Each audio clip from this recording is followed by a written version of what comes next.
Back when Vegas was run by men who answered to nobody you could see, it looked exactly like this. And almost none of it is made up.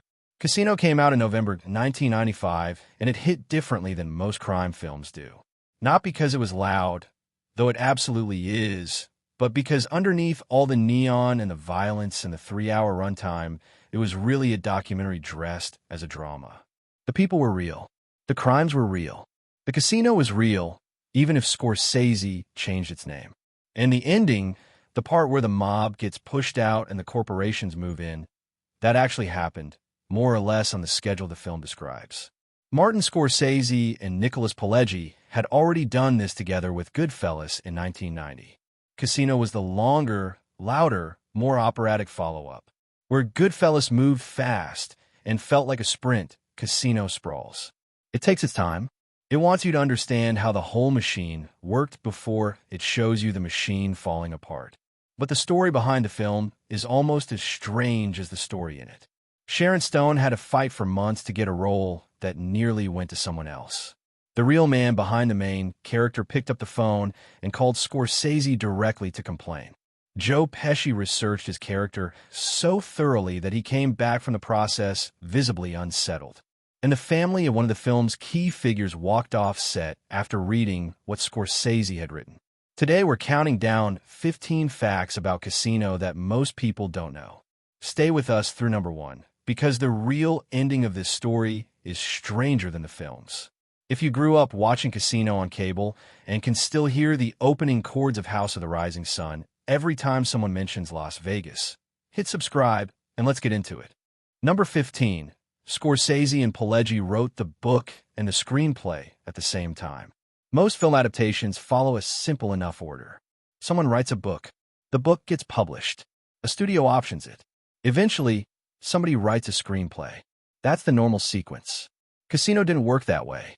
Nicholas Pileggi and Martin Scorsese started developing the script while Pileggi was still reporting and writing the book. They were essentially building two versions of the same story in parallel. One for the page, one for the screen, and feeding information between them as they went. This mattered because it meant the screenplay wasn't an adaptation in the conventional sense. It wasn't Pileggi's book translated into film language. It was a separate construction, shaped from the same raw material, but assembled differently. Scenes that appear in the book get handled differently in the film. Certain figures who get substantial coverage in Pileggi's reporting barely appear on screen. Others who are minor on the page become central to the film structure. The dual narration structure, where Sam Rothstein and Nicky Santoro both narrate, sometimes telling you the same event from different angles, came directly out of this process. Pileggi had access to multiple sources who remembered the same events differently. Instead of smoothing that out into a single coherent account, Scorsese built the contradiction into the film's architecture. Two men, one story, completely different versions of who was in charge and what went wrong. It's an unusual way to make a movie. It also explains why Casino feels more novelistic than most crime films. It was built like a novel by a novelist from the ground up. Number 14. The Tangiers Hotel was 4 real casinos stitched together. The Tangiers Casino doesn't exist. It never did. But every detail inside, it came from somewhere real. The primary model for the Tangiers was the Stardust Hotel and Casino on the Las Vegas Strip, which ran from 1958 until it was demolished in 2007. The Stardust was the casino most visibly tied to the Chicago outfit during the era the film depicts, roughly the mid-1970s through the mid-1980s. Frank Rosenthal, the real man behind Sam Rothstein, ran the Stardust sportsbook and entertainment operations for years without ever holding a Nevada gaming commission license, which is one of the central tensions both in real life and in the film. But Scorsese and production designer Dante Ferretti didn't just recreate the Stardust. They pulled from the Fremont Hotel downtown, from the Riviera, and from the Las Vegas Hilton.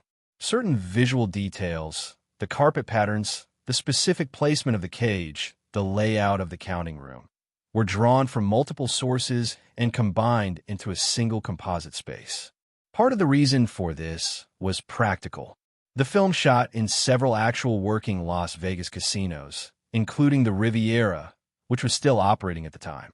Blending the visual identity of multiple locations meant the Tangiers didn't look exactly like any single place a viewer might recognize. The other reason was legal. The Stardust was still standing when Casino was in production.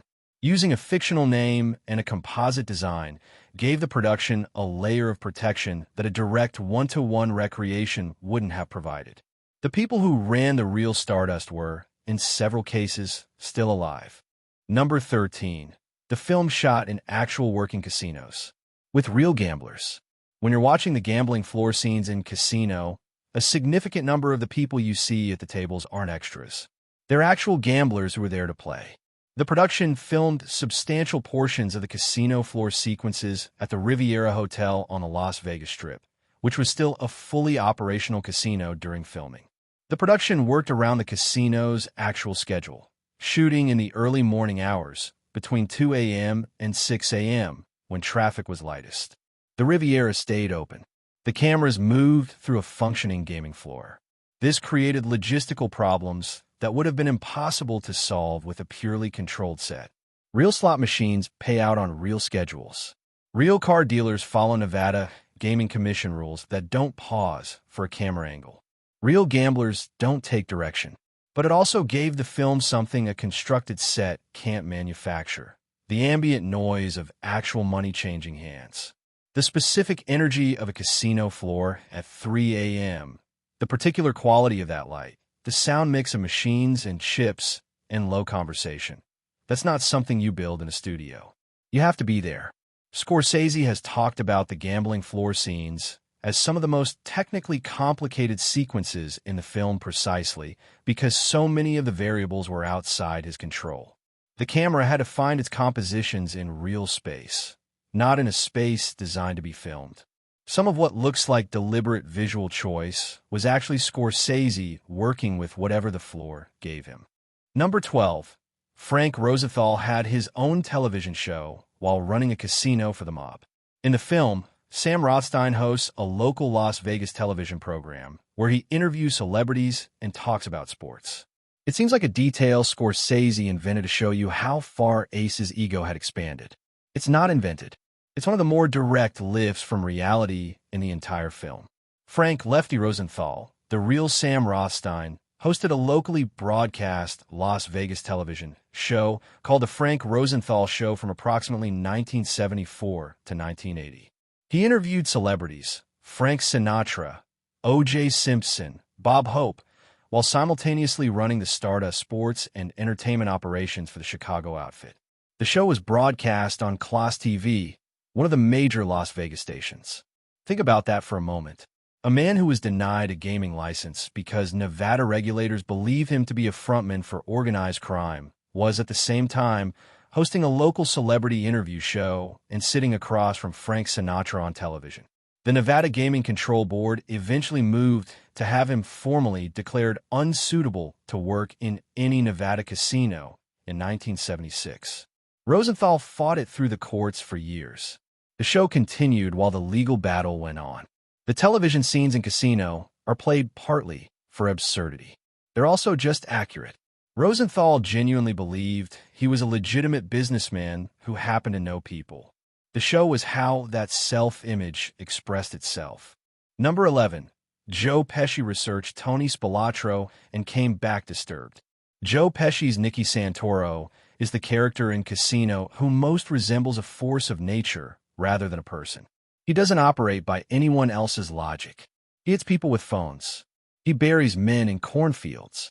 He builds a crew in Las Vegas that the bosses in Chicago specifically told him not to build because Nicky simply can't help himself from doing exactly what he wants. The character is based on Anthony "Tony the Ant" Spilotro, who served as the Chicago outfit's enforcer in Las Vegas from the mid-1970s until his death in 1986. Spilotro's real history is considerably worse than the film depicts. His crew, known as the Hole in the Wall Gang, conducted a robbery operation in Las Vegas so brazen that even other organized crime figures considered it reckless. He was suspected in the murders of more than 24 people over the course of his career.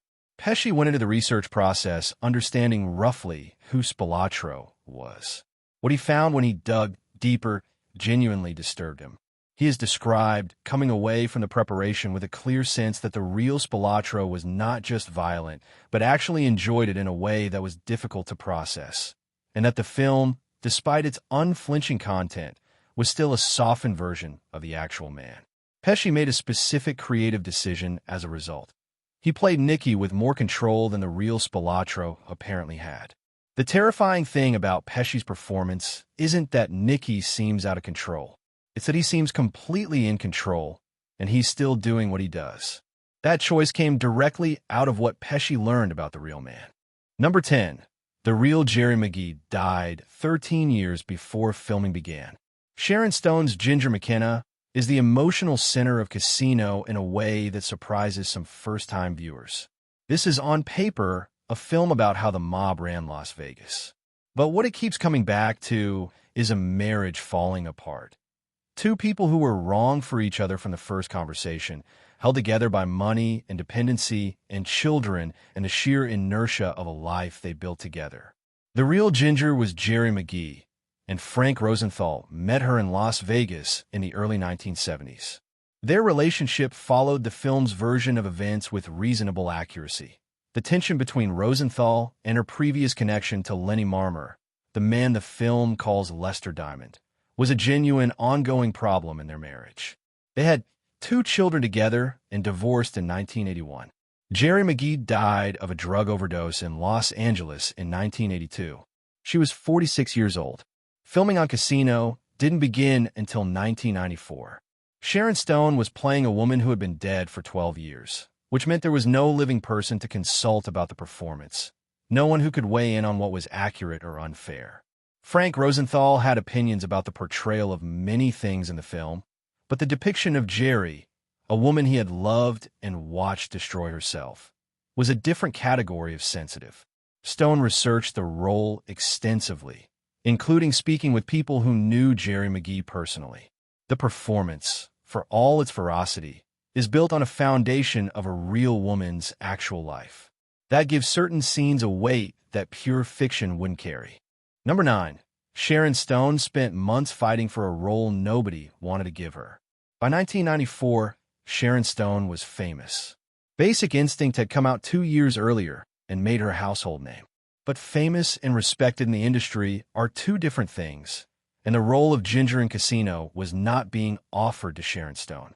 It was being considered for actors with more traditional dramatic credentials.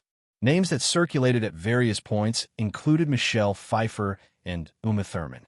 Both had the dramatic track record that Stone, still categorized by many in the industry as a genre actress after Basic Instinct, didn't fully have on paper. Stone pursued the role for months. She went to Scorsese repeatedly. She made the case not just for herself as a performer, but specifically for her understanding of who Ginger was, a woman who isn't a villain, but whose choices are consistently destructive, a woman whose tragedy comes from being trapped in a life she chose and can't get out of. Stone argued that she understood that specific kind of character in a way that mattered for the film. Scorsese gave her the role. What followed was the performance of her career. Stone received her first and only Academy Award nomination for Best Actress for Casino. She was widely considered the frontrunner going into the ceremony and lost to Susan Sarandon for Dead Man Walking, a result that remains one of the more discussed Oscar outcomes of the 1990s. She never received another major Oscar nomination. Casino is, for a lot of people, the definitive Sharon Stone performance, and she had to fight for months just to be considered for it. Number 8. De Niro had over 70 costume changes, all documented and deliberate. Robert De Niro's Sam Rothstein is the most visually constructed character in the film. If you pay attention across the 3-hour runtime, you'll notice that Ace is almost never dressed the same way twice. The suits change, the colors shift, the pocket squares, the ties, the patterns. There's a running commentary happening through the wardrobe that most viewers absorb without noticing. De Niro wore over 70 distinct costumes across Casino. Costume designers Rita Ryak and John Dunn documented every single outfit with continuity photographs and detailed notes because the film's non-linear shooting schedule made tracking the timeline of each costume essential. A scene set in 1975 and a scene set in 1980 might be filmed on the same day. The wardrobe had to carry the period information the calendar did. The costumes also tell you something about Sam's psychology. Early in the film, the colors are controlled, muted, professional, the palette of a man running a tight operation. As his marriage deteriorates and his control over the casino erodes, the suits get louder. The patterns get more aggressive. It's not accidental. Scorsese and his design team built the visual arc of Sam's decline into the clothing. Frank Rosenthal, the real Sam, was known in Las Vegas for dressing conspicuously well. He had a genuine interest in clothes as a form of presentation. De Niro researched that aspect of Rosenthal's public persona specifically and brought it into the performance as a piece of character architecture, the way a man dresses when he wants the room to know he's in charge. Number 7. The real Frank Rosenthal called Scorsese to complain about his portrayal. Frank Rosenthal was alive when Casino went into production. He was alive when it was released. He was alive for 13 years after it came out, until his death in October 2008 at age 79. And he had opinions about the film that he was not shy about expressing. Rosenthal called Martin Scorsese directly. The specific nature of their conversation has been described in various ways over the years, but the substance of Rosenthal's complaint was consistent.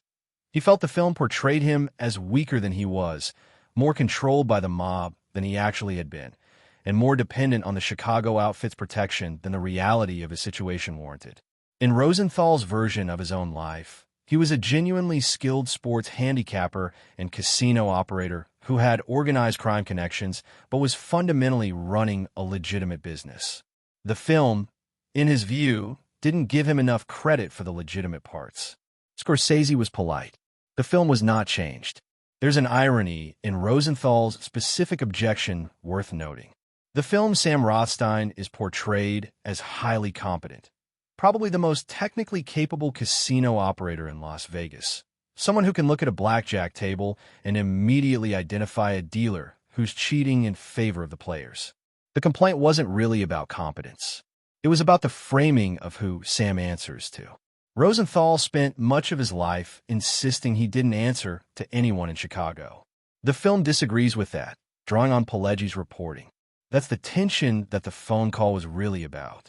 Number 6. Tony Spilatro's family had the screenplay and was not happy. Anthony Spilatro was killed in June 1986 along with his brother Michael. Their bodies were found buried in an Indiana cornfield, beaten to death.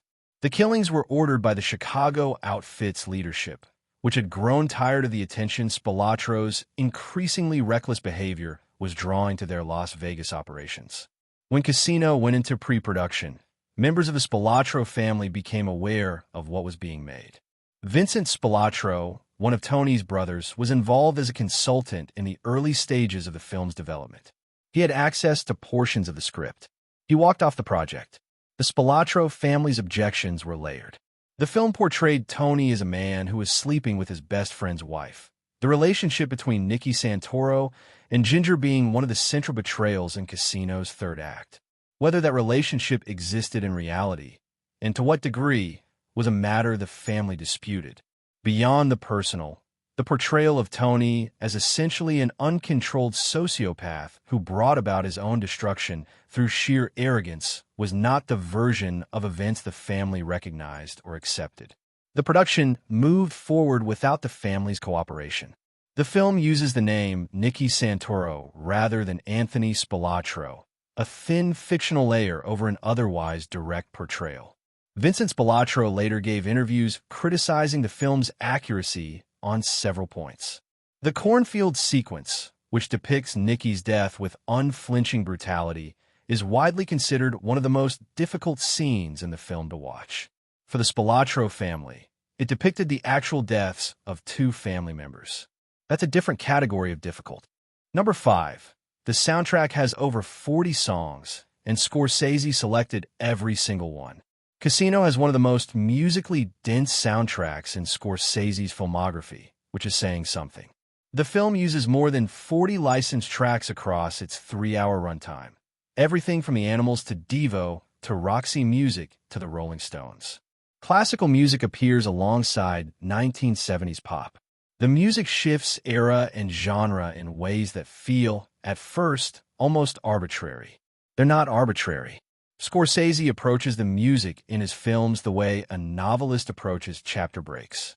Each song is chosen for what it does to your emotional relationship with the scene it's playing under, not just for period accuracy or tone matching. House of the Rising Sun, over the opening montage, sets a specific expectation about sin and consequences. Love is Strange, playing over an intimate scene between Ace and Ginger, reframes what you're watching. Scorsese was editing the film with the songs in mind from the very beginning. The licensing cost for the Casino soundtrack was extraordinary by the standards of a 1995 film. Universal had to negotiate for every track individually, and the overall music budget was one of the larger line items in the production. Several tracks required extended negotiation because the rights holders were uncertain about having their music associated with the film's content. Scorsese has talked about music as a form of memory, the idea that a song can put you back in a specific moment in a way that a visual alone can't. In Casino, where the whole film is structured as a kind of extended memory, that approach becomes load-bearing. The songs aren't decoration. They're part of the film's argument about what it felt like to be inside that world. Number 4. Scorsese fought the studio for every minute of the 3-hour runtime. Casino runs 2 hours and 58 minutes in its theatrical release. Universal was not initially enthusiastic about this. The conventional wisdom about long films in 1995 was essentially the same as it is now. Audiences lose patience. Projectionists need to schedule fewer screenings per day, and the overseas distribution becomes more complicated.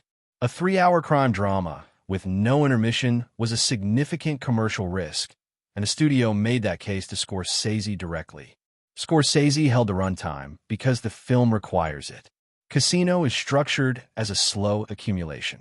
The first hour establishes the machine, how the skimming operation worked, how the counting room functioned, what the relationship between the casino floor and the bosses back in Kansas City and Chicago actually looked like in practice.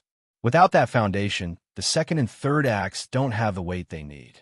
The collapse only means something if you fully understand what's collapsing. There's also the marriage.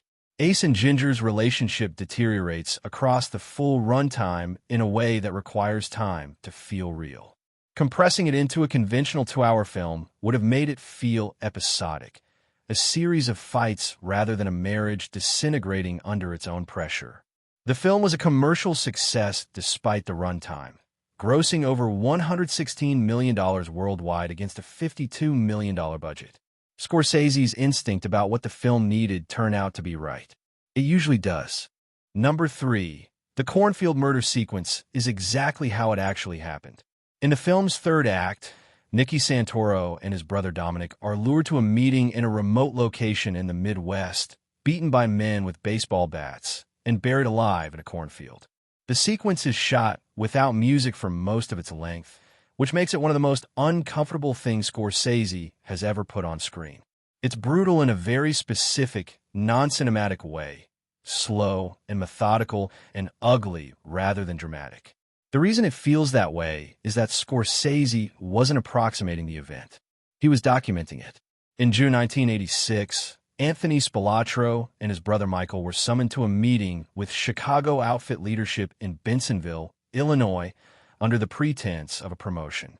Both men were beaten to death with fists, feet, and possibly other objects. Their bodies were found buried in an Indiana soybean field approximately a week later. The FBI's investigation into the killings continued for years and produced a significant amount of testimony about exactly what happened in that basement. Scorsese and Pileggi had access to that testimony. The film's version of the scene is drawn from detailed accounts of the actual event. The decision to strip the sequence of most of its musical score was deliberate. Scorsese felt that music would have given the scene a kind of narrative dignity the real event didn't have. These were two men murdered in a basement. Making it cinematic would have been dishonest. It's one of the few moments in the film where the fictional frame drops almost entirely and you're watching something that happened. Number 2. The dual narration was designed to make you trust nobody. Casino is narrated by two people who are telling you the same story from positions that are fundamentally incompatible. Sam Rothstein narrates from the perspective of a man who was running a legitimate operation that got ruined by the people around him, by Nikki's recklessness, by Ginger's instability, by the bosses back in Chicago who couldn't leave well enough alone. In Sam's version of events, he was the competent one. He was the professional. The whole thing fell apart because nobody else could hold it together. Nikki Santoro narrates from the perspective of a man who was the only one being honest about what they were all actually doing. In Nikki's version, Sam was always protected by Nikki's willingness to be violent, and Sam's refusal to acknowledge that debt is its own kind of delusion. Neither of them is completely right. Scorsese built the film so that you can see both men's version of events and understand exactly where each one is lying to himself. The structure doesn't tell you which narrator to believe because the point is that you shouldn't fully believe either of them. This came out of Pileggi's reporting process. When he interviewed sources who knew both Rosenthal and Spilatro, he found versions of events that contradicted each other not because people were lying about facts, but because people genuinely remember things through the lens of what they needed to believe about themselves. Scorsese recognized that as the most honest way to structure the film, not pick a perspective, but put two of them next to each other and let the gap between them do the work. It's a technique borrowed from literature. In a 3-hour crime film about Las Vegas, it's unexpected. It's also the reason Casino holds up on repeated viewings in a way that simpler crime films don't. You keep catching things you missed. Number 1. The film's real subject was the end of an era, and Scorsese knew it. The last 15 minutes of Casino are unlike anything in the rest of the film. The mob is gone. The skimming operation is done. Sam Rothstein is in San Diego in a suburb, living under a different name, working as a sports handicapper. He addresses the camera and tells you what replaced the old Las Vegas, the corporate hotels, the theme parks, the family-friendly reinvention of a city that used to be run by men who answered to other men who answered to nobody. He doesn't sound like he thinks this is better. He doesn't sound like he thinks it's worse exactly. He sounds like a man who watched something end. Scorsese has been explicit about what Casino is really about. The mob-run casino era in Las Vegas ended not because the FBI dismantled it, though they tried, but because the money got too big for the old infrastructure. Corporate capital could make more money from Las Vegas than the outfit could, and it could do it legally without the exposure. The corporations didn't beat the mob. They made the mob redundant. That's a genuinely strange thing to make a film about. The villain isn't a person. It's an economic transition. The real Stardust, the casino that the Tangiers is based on, was demolished in 2007 to make way for a development project that was eventually abandoned when the 2008 financial crisis hit. The land sat empty for years. Frank Rosenthal was alive to watch the Stardust come down. He had been barred from every casino in Nevada for decades by that point. He watched a building that he had run for the Chicago outfit get demolished on television from his home in Miami. Scorsese shot Casinos, ending with Sam looking at the Las Vegas skyline and describing what it became with a kind of exhausted precision.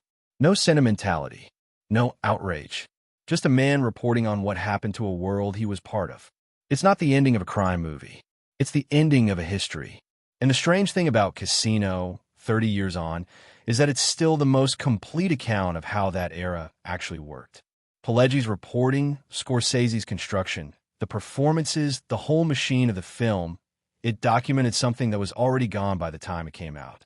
The Las Vegas it describes doesn't exist anymore. The corporations finished what the FBI started, and what replaced it is so thoroughly different that the film now looks like footage from another country.